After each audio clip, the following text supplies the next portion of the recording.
Om Swastiastu, selamat sore, selamat berjumpa kembali di video pembelajaran untuk mahasiswa program studi arsitektur Fakultas Sains dan Teknologi Universitas Ngurah Rai bagi mahasiswa yang mengambil mata kuliah Arsitektur Kota 1. Jadi kali ini saya masih akan membahas soal 8 elemen perancangan perkotaan menurut Hamid Shirvani yang minggu lalu kita sudah sampaikan, sudah diskusikan separuhnya. Jadi ada 8, minggu lalu baru 4, dan kali ini saya akan membahas sisanya lagi 4. Minggu lalu kita sudah membahas soal land use, building form and massing, urban circulation and parking, serta open space. Sisanya kita akan membahas urban structure and image, pedestrian ways, signage and street furniture, serta preservation. Kita mulai saja. Yang kelima itu adalah setelah open space itu adalah area pedestrian atau pedestrian area. Area pedestrian ini tidak lepas dari jalur sirkulasi dan parkir kan ya, juga tidak lepas dari open space sebenarnya. Jalur pedestrian yang baik yang direncanakan dengan cukup matang itu akan mengurangi keterikatan terhadap kendaraan di pusat perkotaan. Daerah-daerah pusat perkotaan ini sebenarnya harus sedikit kendaraannya karena dia dicegah untuk masuk ke pusat perkotaan melalui kantong-kantong parkir yang ada di sekitarnya, sehingga untuk masuk ke pusat perkotaan mereka harus menggunakan kendaraan massal atau menggunakan jalur pedestrian. Kemudian jalur pedestrian ini akan mempertinggi kualitas lingkungan dengan sistem perancangan yang lebih manusiawi. Artinya mampu dilewati oleh semua golongan manusia tidak terkecuali. Tidak hanya orang yang sehat saja, tetapi yang sakit atau yang membutuhkan pertolongan pun masih bisa melintasi jalur pedestrian ini. Jalur pedestrian harus juga menciptakan kegiatan pedagang kaki lima yang lebih banyak dan yang pada akhirnya akan membantu kualitas udara di kawasan tersebut, karena kemana-mana kita berjalan kaki, kita dapat apa yang kita inginkan di pedagang kaki lima, beli buah, beli rokok, beli minum, dan lain sebagainya. Ketika kita berjalan, kita dapat fasilitas tersebut sehingga kita tidak perlu menggunakan kendaraan bermotor untuk mencapai kios-kios pedagang kaki lima misalnya. Dan itu jalur pedestrian yang sebenarnya yang paling bagus. Jadi dia perancangannya manusiawi, lalu kegiatan kaki lima, kemudian mengurangi keterikatan terhadap kendaraan di pusat kota. Area pedestrian itu adalah area yang ditujukan untuk pejalan kaki yang bebas hambatan. Kalau kamu tahu tol, jalan bebas hambatan, pedestrian yang baik itu adalah pedestrian yang bebas hambatan bagi pejalan kaki. Tidak ada hentian bagi pejalan kaki untuk terus beraktivitas di sana.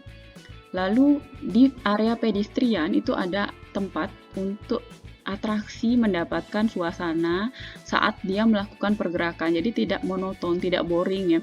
Baik statis maupun dinamis, itu pedestrian yang baik. Sistem pedestrian yang baik itu akan mengurangi keterikatan terhadap kendaraan yang tadi saya bilang ya. Mempertinggi kualitas lingkungan mengenai sistem yang lebih terpadu.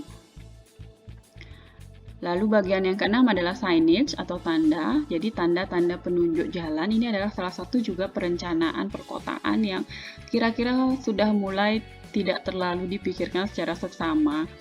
Tanda-tanda penunjuk jalan ke satu kawasan tertentu pada jalan, baik jalan tol maupun jalan kawasan pusat kota, akan membuat semarak atmosfer lingkungan kota. Harus ada peraturan yang mengatur tentang tanda-tanda ini di Indonesia yang masih belum sepenuhnya diatur, hingga pada masalah teknis harus diatur sedetail mungkin sebenarnya soal tanda-tanda atau signage ini. Akibatnya perkembangan papan reklame pada signage ya, papan reklame itu bagian dari signage, mengalami persaingan yang berlebihan. Jadi muncul di sebelah sana, muncul sebelah sini, tidak diatur dia. Lain di kota-kota lain yang sudah lebih ketat. Di Indonesia, reklame itu berlebihan penempatan titiknya, dimensi atau ukurannya yang semakin besar semakin bagus gitu ya. Akhirnya menutupi pandangan kita terhadap pemandangan yang lain. Lalu ada kecocokan bentuk, semuanya serba kotak dan lain sebagainya, dan pengaruh visual terhadap lingkungan perkotaan. Rambu yang terdesain dengan baik akan turut mendukung karakter penampilan gedung, sekaligus menghidupkan jalanan, selain juga memberikan informasi barang dan jasa bisnis pribadi. Banyak signage ya yang konvensional ada, kemudian ini yang baru ya signage-nya itu diproyeksikan ke lantai, jadi ke bawah. Arah-arah itu di bawah sehingga nggak perlu mendongak ke atas untuk melihat di lantai jalan saja kelihatan signage-nya ke arah mana. Signage atau tanda-tanda itu adalah perpapanan yang digunakan sebagai petunjuk arah jalan menuju kawasan tertentu pada jalan tol atau di jalan di kawasan kota. Tanda ini jika didesain dengan baik akan menyumbangkan karakter pada fasad bangunan dan menghidupkan streetscape dan memberikan informasi bisnis. Ada juga kota-kota dengan penandaan yang sangat bagus sehingga kita langsung keingetan ngelihat tandanya itu dengan identitas kota. Misalnya Yogyakarta atau di Denpasar ya, yang penandaannya ada aksara Jawa atau aksara Balinya. Langsung teringat, oh kita ada di Jakarta, kita ada di Yogyakarta, kita ada di Denpasar, Bali dan sebagainya. Elemen yang ketujuh adalah pendukung kegiatan atau activity support. Jadi pendukung kegiatan ini adalah semua fungsi bangunan dan kegiatan-kegiatan yang mendukung ruang publik di kawasan perkotaan. Bentuk, lokasi, dan karakter suatu kawasan yang memiliki ciri khusus pendukung kegiatan akan berpengaruh pada fungsi penggunaan lahan dan kegiatan-kegiatannya. Jadi perkotaan itu tidak lepas dari pendukung kegiatan atau activity supportnya. Activity support itu tidak hanya menyediakan jalan raya, pedestrian atau plaza, tapi juga harus mempertimbangkan fungsi utama penggunaan elemen-elemen kota yang menggerakkan aktivitas, misalnya bagaimana pusat perbelanjaan, taman rekreasi, perkantoran, perpustakaan, PKL, dan sebagainya mendukung perencanaan perkotaan. Bentuk, lokasi, dan karakter area spesifik itu akan menarik fungsi penggunaan dan aktivitas yang spesifik pula, sehingga aktivitas akan cenderung berlokasi di tempat yang paling sesuai dengannya.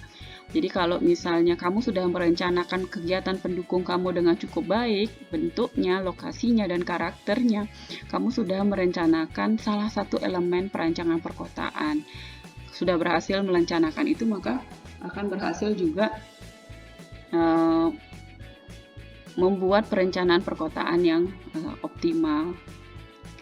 Pendukung kegiatan itu adalah semua fungsi bangunan dan kegiatan-kegiatan yang mendukung ruang publik suatu kawasan kota.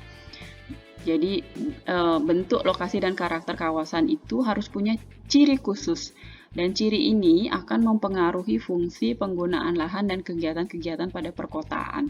Orang tuh akan ingat kalau bentuk bangunannya, lokasinya, dan karakter bangunannya seperti ini, saya ada di fungsi-fungsi semacam ini. Jadi kalau misalnya bentuknya menjulang tinggi, banyak kaca, mungkin orang ingatnya, oh saya ada di Central Business District CBD-nya Jakarta dan sebagainya.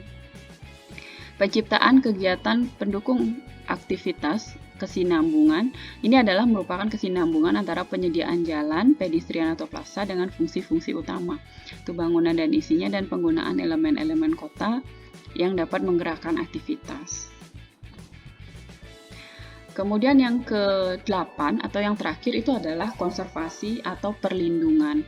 Jadi konservasi itu adalah individual bangunan yang harus dikaitkan dengan keseluruhan kota. Jadi konservasi kota itu memperhatikan aspek tidak hanya bangunan tunggal, tapi juga struktur dan gaya arsitektur, fungsinya, umurnya, dan kelayakannya.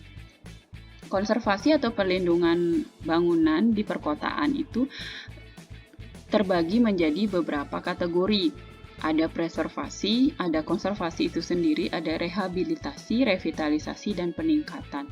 Preservasi atau pelestarian misalnya itu adalah menjaga dan melestarikan bangunan kuno dari kerusakan, pembongkaran, dan perubahan apapun. Jadi 100% masih harus sama.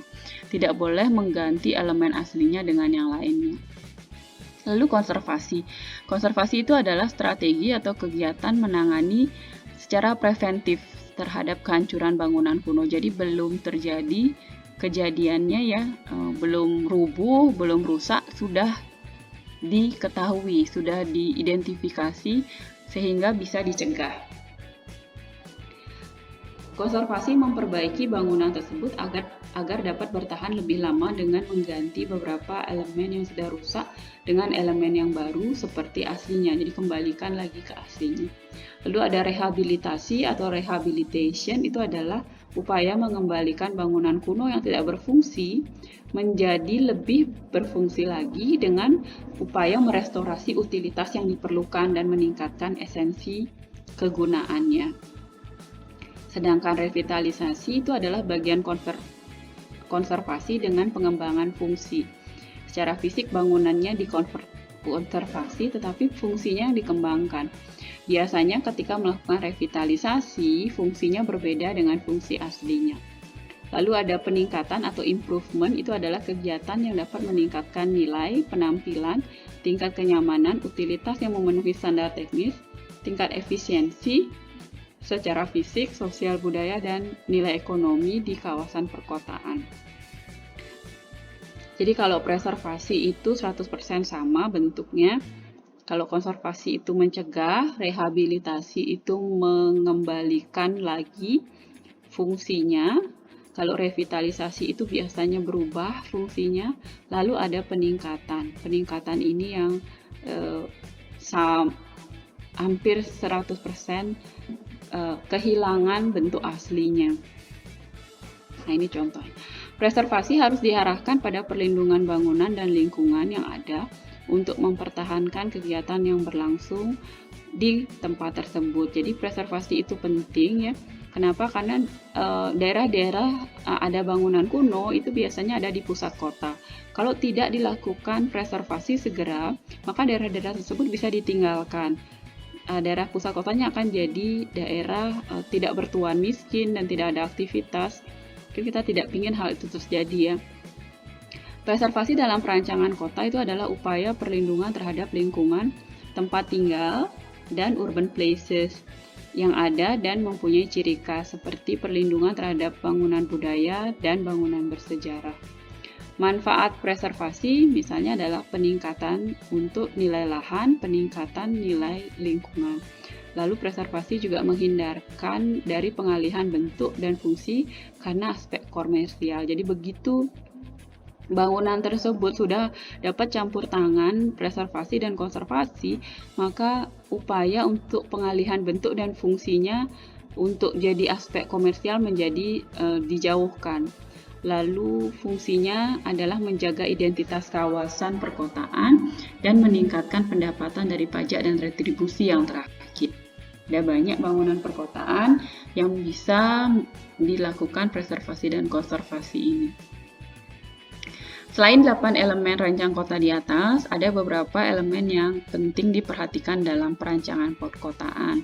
Kevin Lind menyatakan bahwa ada image atau citra kota yang dibentuk oleh elemen pembentuk wajah kota. Minggu depan saya akan bahas soal 5 elemen pembentuk wajah kota ini menjadi lebih spesifik, lebih jelas lagi. Misalnya adalah yang pertama path. Path itu adalah garis penghubung yang memungkinkan orang bergerak dengan mudah. Jadi path itu adalah jalur, jalan raya misalnya, jalur pejalan kaki, kanal, rel kereta api, dan yang lainnya. Edge atau pembatas itu adalah elemen berupa jalur memanjang yang tidak berupa path, tetapi merupakan batas dari dua jenis kegiatan. Edge-nya ini dapat berupa dinding, pantai, hutan kota, dan lain sebagainya, atau bahkan fasad dari bangunan saja. Ada distrik atau kawasan, itu hanya bisa dirasakan ketika orang memasukinya, atau bisa dirasakan dari luar apabila memiliki kesan visual. Artinya distrik bisa dikenali karena adanya karakter kegiatan dari wilayah. Node itu adalah simpul atau pertemuan atau simpang lalu lintas, itu adalah titik di mana orang memiliki pilihan untuk memasuki distrik yang berbeda. Jadi dia adalah titik konsentrasi di mana transportasi itu memecah dan path menyebar dan tempat mengumpulnya karakter fisik. Landmark itu adalah tetengger atau tugu, itu adalah titik pedoman objek fisik yang berupa fisik natural, contohnya gunung, bukit, atau bentuk fisik buatan seperti menara, gedung, sculpture, kubah, dan lain-lainnya, sehingga orang bisa dengan mudah mengorientasikan diri dalam suatu kota atau dalam suatu kawasan. Ilustrasinya seperti ini, ada landmark, ada distrik, ada node, path, dan edges. Ada 5 elemen citra kota menurut Kevin Lin. Sedangkan menurut Hamid Shirvani, ada 8 elemen perancangan perkotaan ya. Jadi harap dihafal 8 elemen perancangan perkotaan itu apa maksudnya dan apa contohnya. Oke. Demikian pertemuan kita kali ini. Dengan demikian saya juga sudah menutup diskusi mengenai 8 elemen perancangan perkotaan menurut Hamid Shirvani. Mudah-mudahan kalian juga sudah mencatat dengan baik, diingat atau dibaca-baca kembali. Kalau tidak ada pertanyaan, saya cukupkan, atau kalaupun ada, silahkan nanti hubungi saya, kita nanti diskusi lebih lanjut. Terima kasih, sampai ketemu lagi minggu depan. Om Santi, Santi, Santi Om.